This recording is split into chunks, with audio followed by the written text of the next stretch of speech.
अल्लाहुम्मा सल्ली अला मुहम्मदिन व आले मुहम्मद अज्जल फरजहुम। खुदावंद करीम हमसे यही कहता है कि दरूद पढ़ो। इन्नल्लाह व मलाइकतुहु युसल्लूना अलन नबी।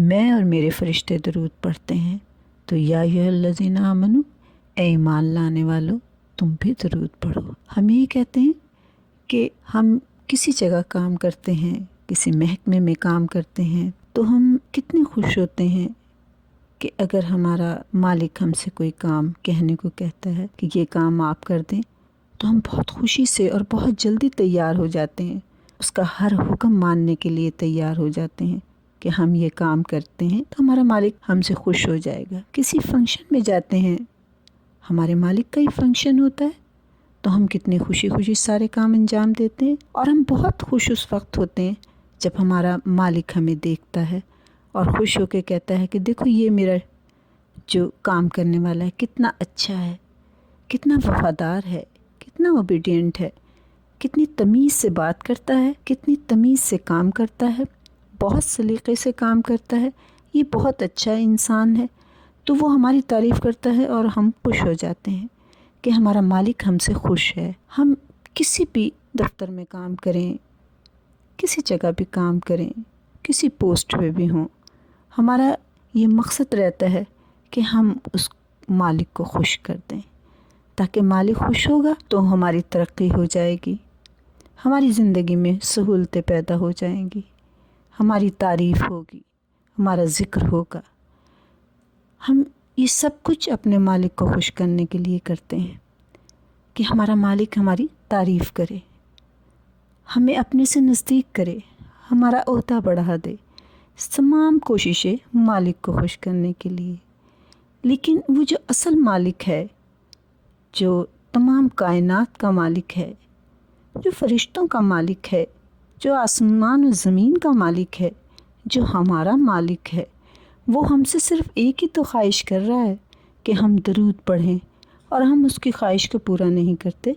क्यों नहीं करते? इसमें कितनी देर लगती है।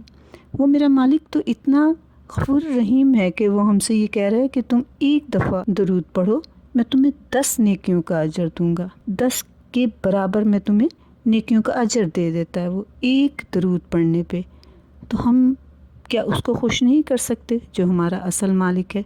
हम कितने खुश नसीब हैं कि उसने हमें उस नबी की उम्मत में पैदा किया कि जो ख़ातमुन नबीन है, जो सैयदुल मुरसलीन है, जो सैयदुल अंबिया है, कि उसके लिए लफ्ज़ रहमत का आता है।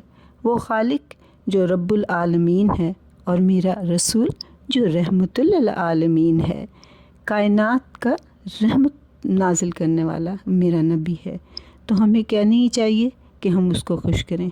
तो जब हम दरूद पढ़ते हैं, हम बहुत परेशान होते हैं, बहुत बीमार होते हैं, बहुत किसी तकलीफ़ में होते हैं, लेकिन उस वक्त जब हम दरूद पढ़ते हैं तो रब्बे करीम ये कहता है कि इस वक्त इसने मेरे रसूल के लिए दुआ की है, इस वक्त ये अपनी परेशानी को भूल गया, अपनी बीमारी को भूल गया है, तो मैं तो गफूर रहीम हूँ, मैं इसकी दुआ को कबूल करूँ।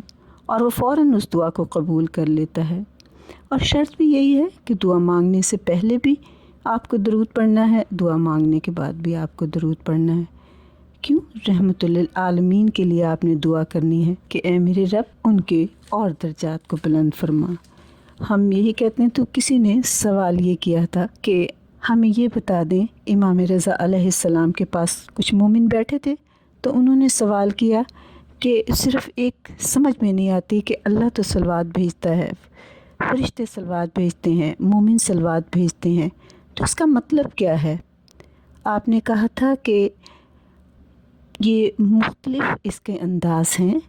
अल्लाह का सलवात भेजना ये होता है कि जब वो रहमत नाजिल करता है और भी रसूल अकरम पर, और फरिश्तों की जानिब से उनका ये है कि जब वो उसके रसूल के लिए और ज़्यादा पाकीज़गी का इज़हार करना होता है, और मोमिन का सलवात भेजना ये है कि वो उनके लिए दुआ करना है। तो ये हम दुआ करते हैं। तो जब हम दुआ करते हैं कि ए अल्लाह, तू दरूद भेज मोहम्मद व आले मोहम्मद पर, क्योंकि हमारी ज़ुबान इतनी ताहिर नहीं है, تو اس وقت خداوند کریم خوش ہو کے ہمیں 10 نیکیوں کا اجر دیتا ہے، اور محمد صلی اللہ علیہ وآلہ وسلم اور ان کی آل اولاد یہ سب دیکھتے ہیں اور خوش ہو کے کہتے ہیں کہ اے رب کریم، اس نے ہمارے لیے دعا کی ہے تو اس کے تمام گناہوں کو معاف کر دے، اور اس کی جو آرزو، جو خواہش ہے وہ پوری کر دے۔ اور جتنا زیادہ ہم درود پڑھتے جاتے ہیں اتنا ہی زیادہ رسول اللہ خوش ہوتے جاتے ہیں، اور اکثر لوگوں کو خواب میں بھی آپ نظر آتے ہیں، اور یہ درود ہی کی برکت ہوتی ہے۔ میرا رسول وہ ہے جو رحمت للعالمین ہے، اسی کے لیے ہم یہ کہتے ہیں کہ جتنا زیادہ ہم سے ہو سکے ہم درود پڑھیں۔